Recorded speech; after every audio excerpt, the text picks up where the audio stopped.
Happy first day, hi! At magpa-first day tayo may bangas ang pes natin. But before anything else, hi Husky Yes! Welcome back to my channel! Maaga pa nga lang, grabe, punong-puno na ng mga tao, ng mga estudyante, ng mga guro, ng mga non-teaching staff ang San Juan National High School! Ramdam na ramdam mo talaga yung excitement ng mga bata, ng mga guro at ng mga tao sa paligid. At dahil dyan, may pasayaw pa si Mayor. Oo, may paganto pang event. Grabe, diba?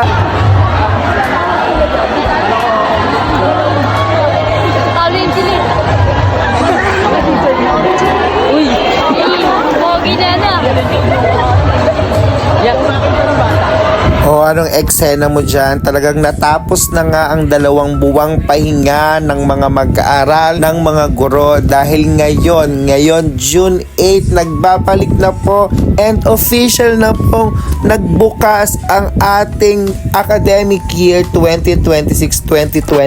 Sa incoming grade 7 and transferees, welcome po sa San Juan National High School. At doon naman sa mga datihan nating mga estudyante, alam kong excited na kayong makita yung mga crush nyo dyan sa paligid ninyo, yung mga favorite teachers ninyo at yung mga favorite nyo rin asa rin. Oo, especially yung canteen. Na-miss nyo ba yung canteen? Congratulations nga pala sa lahat ng mga estudyanteng nag-angat ng kanilang mga antas at ganun din sa mga nag-graduate. Ako, welcome na welcome kayong bumalik at tumulong. Isang academic school year na naman tayong magsasama-sama. Sana maging fruitful, maging masaya. Higit sa lahat, dapat nag-e-enjoy tayong lahat habang nag-aaral. May mga bisita from the division, medyo nakakapanibago lang din dahil bago na po ang ating principal, Dr. Desi Garcia. Hi ma'am, hello po. Sa napakasipag kahit Sabado at Linggo, grabe, nasa eskwelahan at nagpe-prepare sa mga pasukan sa pagpapasok ng mga bagong mga mag-aaral. Sa paghahanda ng academic school year ngayon, syempre, kailangan din mentally prepared ang mga bata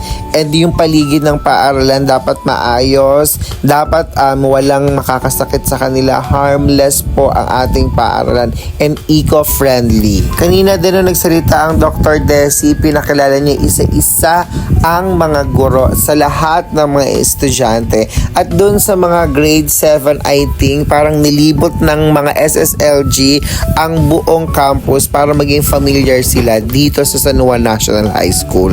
At alam ko magiging challenging na naman itong taong ito para sa lahat. For sure, mabilis lang din naman matatapos itong panuroang ito. Kaya ang dapat lang natin gawin ay enjoy nating lahat ng bawat nangyayari sa atin ngayon. Umexit na muna tayo sa mga bad vibes na nangyayari sa